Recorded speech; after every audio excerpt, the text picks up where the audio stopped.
Comme d'habitude, vidéo un peu originale dans un contexte pas du tout professionnel et cadré, pas du tout prévu évidemment, vous vous en doutez. Je suis à la plage, si quelqu'un ne l'avait pas remarqué.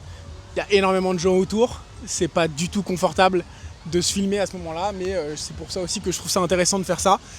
Comme dans beaucoup de vidéos, je le dis, le fait de se mettre dans une zone d'inconfort pour se challenger, même sur quelque chose d'aussi bête, de se filmer pour faire du contenu, je trouve ça toujours super intéressant et donc c'est pour ça que je continue à le faire dans cette typologie d'environnement. De toute façon, bref, passons à autre chose. Le sujet de cette vidéo aujourd'hui, il est assez simple et du coup de toute façon pas très pro parce que je vais juste parler de comment je suis arrivé à Bangkok. Aujourd'hui ça fait plusieurs mois que j'habite à Bangkok. Anciennement j'habitais à Paris, j'ai aussi vécu un an en Espagne, j'ai fait quelques mois dans d'autres pays d'Asie. Aujourd'hui j'habite à Bangkok pour la fin de l'année. J'ai pris un appartement pour un an et je trouvais que raconter l'anecdote de comment je suis arrivé à Bangkok, parce elle peut être assez particulière, en tout cas elle n'est pas commune, et donc ça pouvait en intéresser certains de vous. Donc pour ceux qui ne le savent pas, moi ça fait 2 ans, bientôt 3 ans que je suis dans le business, que je me suis lancé dans le business au début à mon compte. Tout seul, je faisais des missions sur des choses que je ne maîtrisais pas vraiment, de l'IA, de l'automatisation, de l'acquisition client. Donc je l'ai fait pendant un an de manière assez peu cadré, on va dire. Pardon, j'ai peut-être poustillonné sur le micro, mais assez peu cadré, dans le sens où ça partait un peu dans tous les sens, j'avais pas forcément tous les bons process, toute la bonne façon de faire. J'ai appris énormément, et je le faisais de Paris, et quelque chose qui m'a toujours dérangé, c'était le fait d'être seul dans ma chambre quand je le faisais. Alors oui, j'étais au contact de clients parce que j'étais en visio, je postais un peu sur les réseaux, mais notamment pour le business, mais finalement, en fait, la plupart du temps, t'es quand même seul dans ta chambre. Et c'est quelque chose qui moi me dérangeait profondément, même si j'avais des amis avec lesquels je pouvais travailler par moment, cette sensation d'être seul dans sa chambre en permanence, alors qu'on est des créatures sociales à la base et qu'on est fait pour avoir des interactions sociales. Moi j'ai pas du tout aimé le fait de le faire seul dans mon coin, même si c'est possible, hein, c'est totalement faisable d'atteindre n'importe lequel de vos objectifs depuis votre chambre, seul, surtout avec tous les éléments qui sont à notre disponibilité aujourd'hui sur internet et autres. Mais en tout cas, moi, c'est pas le mode de vie que j'avais envie de suivre. Et du coup, au fur et à mesure, j'arrive à la fin de mes études, parce que j'étais en école de commerce, pendant que je faisais mes missions en tant que freelance ou que j'ai commencé dans le business. Et sur la fin, je me suis dit, ok, comment je me challenge, où est-ce que je vais? J'avais décidé déjà d'essayer de plus tout faire tout seul.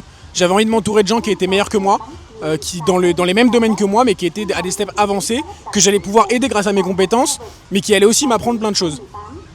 Et donc ce que j'ai fait, c'est que je me suis amusé à envoyer des centaines de messages sur LinkedIn à toutes les personnes que je trouvais inspirantes, à tous les business que je trouvais sympas en termes de branding, de positioning, de ce qu'ils faisaient, de ce qu'ils proposaient comme offre de valeur qui était liée à ce que moi je pouvais aider.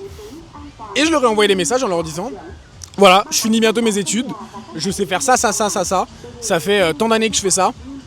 Je sais que c'est un peu cavalier ma démarche, mais j'ai envie de m'entourer de personnes qui sont meilleures que moi, qui sont plus avancées que moi, pour apprendre d'eux et pouvoir les aider déjà avec ce que moi je sais faire. Je me suis baladé sur ton site web, je me suis baladé sur vos profils et j'ai envie de le faire, j'ai envie d'essayer qu'on puisse se rencontrer pour challenger. Est-ce qu'il y a des choses sur lesquelles je pourrais t'aider, qui pourraient faire qu'on soit amené à travailler ensemble? Donc faut savoir que sur peut-être une centaine de messages, j'ai eu une dizaine, vingtaine de réponses, ce qui est peu. Mais ça fait partie du jeu aussi. Dans la prospection, c'est la même chose, hein. Tous les gens que vous allez contacter ne vont pas répondre, forcément, et c'est ok. Les gens n'ont pas que ça à faire de leur vie, donc c'est normal, il faut l'accepter. Et parmi ces gens-là, j'ai eu quelques réponses. Des gens où c'était pas les enjeux du moment, il n'y avait pas de besoin, c'était pas intéressant. Des gens avec qui j'ai eu des bonnes discussions. Et il y a eu une personne notamment avec qui je travaille encore maintenant, qui m'a répondu et qui m'a dit c'est marrant que tu m'envoies ce message maintenant. On est dans une grosse phase de développement et j'étais en train de me dire que j'arrivais plus à gérer tout seul au commerce, ou en tout cas que j'aurais envie de me faire accompagner. Et donc il m'a dit allez, viens, on se fait un appel, 15 minutes, on discute un peu, voir s'il y a un bon feeling, si ça passe. Donc on prévoit un appel, je crois, la semagne d'après. Moi à ce moment-là j'étais chez mon père au Luxembourg pour des questions de boulot avec un associé. Donc je suis au Luxembourg, j'arrive chez mon père, je lance la visio, parce que du coup on s'était pris une visio, et on commence à parler, une visio qui dure 15-30 minutes, et finalement ça dure 1h15 il me semble, Et il y a un énorme fit en termes de philosophie, de mentalité, de ce qu'on veut atteindre grâce au business, de notre vision du business. Et évidemment un énorme fit de ce que... En tout cas moi j'ai été très impressionné par la façon dont il s'exprimait et la vision qu'il arrivait à porter à travers ses mots. J'ai trouvé ça ultra impressionnant. C'est une des choses qui a fait que j'ai travaillé avec eux. J'ai été vraiment ultra impressionné par la posture de dirigeant que cette personne avait. Et qui je travaille encore maintenant et que je respecte beaucoup. Et donc après ce rendez-vous de 1 heure, on était assez fixés très vite. Ils m'ont dit, il m'a dit je trouve le profil ultra intéressant, vas-y feu, il y a forcément les trucs qu'on peut faire ensemble. Donc deuxième étape, il avait un associé, il a toujours un associé. Du coup il a dit organisons cette fois une visio avec mon associé. Donc j'ai rencontré son associé, pareil en visio 2-3 jours plus tard. Pareil, très belle interaction, très sympa, un profil hello. Voilà, les gens qui me disent bonjour, c'est super, j'adore le Vietnam. Profil très différent du premier, en termes de philosophie de vie et autres, mais profil que j'ai trouvé ultra smart aussi, beaucoup plus analytics, rationnel, mais qui m'a passionné aussi sur d'autres points de vue que le premier m'avait impressionné. Donc toujours un très bon fit. Et donc là, il faut savoir, ça fait 1 semaine que je leur ai juste envoyé un message sur LinkedIn en disant voilà, j'ai envie de bosser avec des gens, vous faites quoi vous en ce moment? Très bon fit, je rencontre les deux dans l'espace d'1 semaine. Et ils me disent ok, nous on est basé à Bangkok parce qu'on est en train de se développer sur le marché APAC.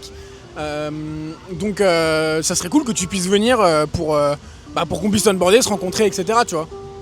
Donc là, alors moi j'ai une vision différente parce que moi quand ils m'ont dit ça, j'étais en mode mais c'est super. J'ai l'opportunité d'aller à Bangkok, je vais rencontrer des gens que je trouve ultra intéressants, que je trouve ultra smart. Même si ça fit pas, c'est 1 mois à Bangkok que je vais kiffer, tu vois, c'est une expérience de toute une vie. Il y a beaucoup de gens qui m'ont dit mais t'es un ouf, faut que tu trouves un travail, on va arriver en septembre, tu sais pas encore ce que tu vas faire. Comment est-ce que tu peux être aussi enthousiaste à l'idée d'aller à Bangkok? Moi j'ai trouvé que, dans mon point de vue, c'était une opportunité de ouf, que j'ai trouvé trop intéressante. Et du coup, on commence à se dire on prévoit ça. Et là, comme par hasard, il y avait un des deux associés qui était à Paris, à Toulouse, pour le salon du CIAN, salon des industriels en 2025. Ils font... bon mec, quitte à être un peu dans le feeling et dans on fait les choses vite, on fait les choses bien. Mon associé, il est au salon du CIAN à Toulouse pendant 3 jours. Il va faire du commerce là-bas, il va aller rencontrer des gens, serrer des mains, essayer d'aller chercher de nouveaux clients. Si t'es branché, vu qu'on est en train de discuter d'aller ensemble, regarde notre site web, regarde un peu ce qu'on fait, la philosophie, ils m'ont partagé de la documentation. Et moi je te paye un aller-retour pour que tu ailles rencontrer mon associé à Toulouse. Et comme ça tu viens sur le salon avec nous, tu vois, et tu fais le salon avec mon associé pendant 2-3 jours. Moi pareil, je me dis c'est ultra intéressant, voilà, je les connais pas, ça fait 1 semaine qu'on parle, feu. Donc je prends mon train pour Toulouse, j'arrive à Toulouse. Donc faut savoir qu'à ce moment-là je connaissais pas encore assez bien l'entreprise. Évidemment je connaissais le secteur parce que c'est de l'outbound, donc c'était quelque chose que moi je faisais déjà, mais j'avais pas le positionnement de l'entreprise et autres. Et je suis arrivé sur ce salon du CIAN à Toulouse et j'ai rencontré Enzo, avec qui ça a tout de suite assez bien fité. On s'est vraiment bien entendu. Enzo qui est quelqu'un de très cool, très chill. Et on s'est très bien entendu, surtout sur certaines visions de l'entrepreneuriat. Et surtout, on s'est très bien entendu sur le fait que nous, on est des gens qui croient premièrement en l'action. Et donc, je suis arrivé au salon du CIAN avec aucune information sur l'entreprise. J'avais visité le site web, je m'étais un peu onboardé moi-même. Et donc, je le rencontre, on parle un peu, mais on est sur le salon du CIAN. Donc, l'objectif, c'est d'aller faire de l'argent quand même. Et moi, ça, j'en ai conscience parce que j'ai fait du business déjà pour mon compte. Et donc, au bout de peut-être 2 heures de rencontre, me voilà sur le salon du CIAN avec des papiers à distribuer, des petites pubs par papier à distribuer, à aller challenger des gens. Voilà, aujourd'hui c'est intéressant, comment vous faites de l'acquisition, c'est quoi vos enjeux, donc des choses que j'avais pas préparées du tout. Mais je me suis retrouvé pendant 2 jours sur ce salon du CIAN à faire de la prospection pour eux, terrain en plus, ce qui est complètement différent de la prospection en ligne. Donc terrain, moi je l'avais pas fait, donc c'était aussi une bête d'expérience, c'était aussi pour ça que j'avais trouvé ça intéressant. Et évidemment on allait se faire un resto le premier soir et on a beaucoup plus discuté ensemble. Notamment sur la vision de la boîte et là où eux voulaient l'emmener. Et c'est une vision que j'ai partagée très très vite parce que je l'ai trouvée ultra intelligente. Et donc me voilà au bout d'1 semaine avec des gens que je connaissais pas parce que j'ai envoyé un message LinkedIn où je suis arrivé à Toulouse, ville que je connaissais pas, où je suis allé faire de la prospection terrain sur un salon avec quelqu'un que je connaissais pas encore, un resto qui s'est super bien passé. Et 2 semaines plus tard, j'avais mes billets pour Bangkok et j'ai passé un mois là-bas avec eux, sur place, à m'onboarder entre guillemets, parce qu'il n'y avait pas réellement de processus d'onboarding. On est une startup, hein, donc c'est très dynamique. On faisait les choses un peu au feeling. Voilà les actions où ça serait intéressant que tu nous aides. Voilà les actions où moi j'ai envie que vous m'accompagniez. J'ai découvert le call aussi notamment. J'ai fait une vidéo sur le sujet sur ma chaîne YouTube. Vous pouvez aller la voir. Je la trouve assez intéressante. Et c'est comme ça que voilà, après un mois, alors c'était censé juste être un onboarding.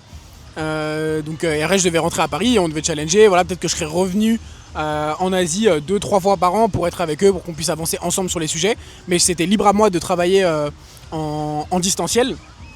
À l'époque, j'avais une relation, j'avais une petite amie, et donc je devais emménager avec elle dans le sud de la France.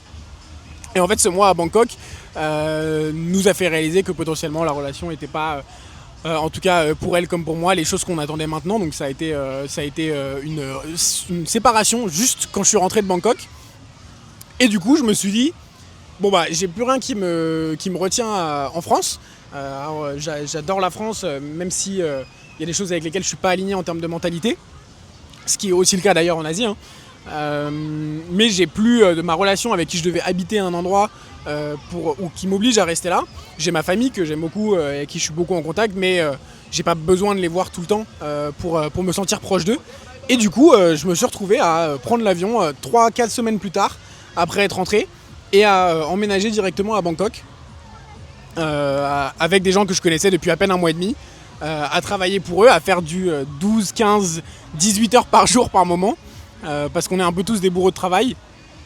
Et donc maintenant ça fait quelques mois maintenant, bientôt 5 mois que je suis à Bangkok, et je trouve que c'est un énorme tremplin. Et la raison pour laquelle je trouve que c'est intéressant d'en parler, c'est parce que moi je suis un très grand partisan de la chance.